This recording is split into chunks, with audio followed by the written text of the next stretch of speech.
श्री राधे श्याम। आज की इस वीडियो में हम चर्चा करेंगे भगवान श्री कृष्ण के जन्म की कथा के बारे में।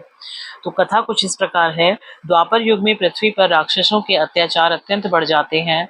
पृथ्वी गाय का रूप धारण कर अपनी व्यथा सुनाने के लिए तथा अपने उद्धार के लिए ब्रह्मा जी के पास जाती है। ब्रह्मा जी सब देवताओं को साथ लेकर और पृथ्वी सबको अपने साथ लेकर विष्णु जी के पास क्षीर सागर जाते हैं। उस समय भगवान विष्णु अनंत शैया पर शयन कर रहे थे। स्तुति करने पर भगवान की निद्रा भंग हो जाती है। भगवान जी ने ब्रह्मा जी और अन्य देवताओं को आया देखकर उनसे उनके कारण आने का कारण पूछा। पृथ्वी कहती है, भगवान मैं पाप के बोझ से दबी जा रही हूँ, कृपया मेरा उद्धार कीजिए। यह सुनकर भगवान विष्णु कहते हैं, मैं ब्रज मंडल में वसुदेव जी की पत्नी देवकी के गर्भ से जन्म लूंगा। तुम सब देवतागण ब्रज भूमि में जाकर यादव वंश में अपना अपना शरीर धारण करो। इतना कहकर भगवान अंतर ध्यान हो जाते हैं। इसके पश्चात देवता ब्रज मंडल में आकर यदुकुल में नंद, यशोदा तथा गोप गोपियों के रूप में पैदा होते हैं। द्वापर युग के अंत में मथुरा में उग्रसेन राजा राज्य करते थे। उग्रसेन के पुत्र का नाम था कंस। कंस ने उग्रसेन को बलपूर्वक सिंहासन से उतारकर जेल में डाल दिया और स्वयं राजा बन गया। कंस की बहन देवकी का विवाह यादव कुल में वसुदेव के साथ निश्चित हो गया। जब कंस देवकी को विदा करने के लिए रथ के साथ जा रहा था तो आकाशवाणी होती है कि हे कंस, जिस देवकी को तू बड़े प्रेम से विदा कर रहा है उसी का 8वां पुत्र तेरा संहार करेगा और तेरा काल बनेगा। आकाशवाणी की बात सुनकर कंस क्रोध से भरकर देवकी को मारने को तैयार हो जाता है। उसने सोचा ना देवकी होगी और ना ही उसका पुत्र होगा। वसुदेव जी ने कंस को समझाया कि तुम्हें देवकी से तो कोई भय नहीं है ना, देवकी की 8वीं संतान से तुम्हें भय है, इसलिए मैं उसकी 8वीं संतान को तुम्हें सौंप दूंगा। तुम जैसा चाहे उसके साथ व्यवहार करना। कंस ने वसुदेव जी की बात को स्वीकार कर लिया और वसुदेव और देवकी को कारागार में बंद कर दिया। तत्काल नारद जी वहां आ पहुंचते हैं और कंस से कहते हैं कि यह कैसे पता चलेगा कि 8वां गर्भ कौन सा है, गिनती प्रथम से है या अंतिम गर्भ से शुरू होगी, यह कौन निश्चय करेगा। कंस ने नारद जी के परामर्श पर देवकी के गर्भ से उत्पन्न होने वाले समस्त बालकों को मारने का निश्चय करा और इस प्रकार एक एक करके उसने कंस और देवकी के 6 संतानों की हत्या कर दी।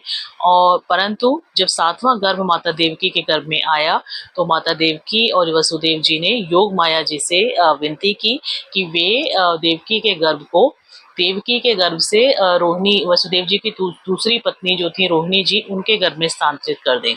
तो इस प्रकार योग माया ने देवकी के 7वें गर्भ को वसुदेव जी की दूसरी पत्नी रोहिणी जी के गर्भ में स्थानांतरित कर दिया। तत्पश्चात भाद्रपद के कृष्ण पक्ष की अष्टमी को रोहिणी नक्षत्र में श्री कृष्ण का जन्म होता है, जो वसुदेव जी और देवकी जी की 8वीं संतान थे। उनके जन्म लेते ही जेल की कोठरी में प्रकाश फैल गया।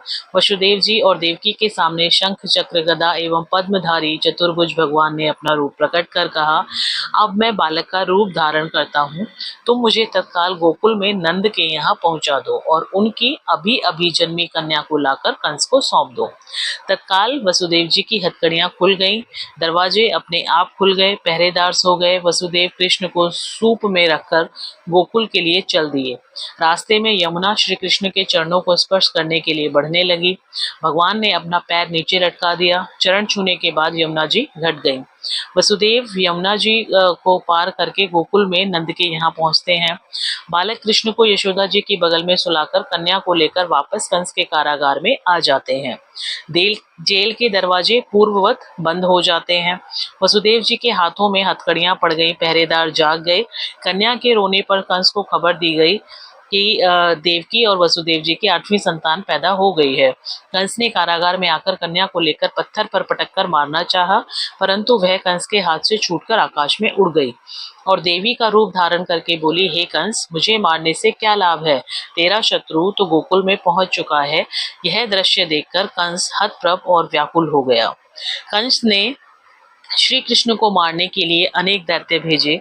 श्री कृष्ण ने अपनी अलौकिक माया और लीलाओं से सारे दैत्यों को मार डाला। बड़े होने पर श्री कृष्ण ने कंस को मारकर उग्रसेन जी को राजगद्दी पर बैठाया। इस प्रकार श्री कृष्ण की पुण्य जन्म तिथि को तभी से समस्त भारतवर्ष में बड़े हर्षोल्लास से मनाया जाता है। जय जय श्री राधे कृष्ण।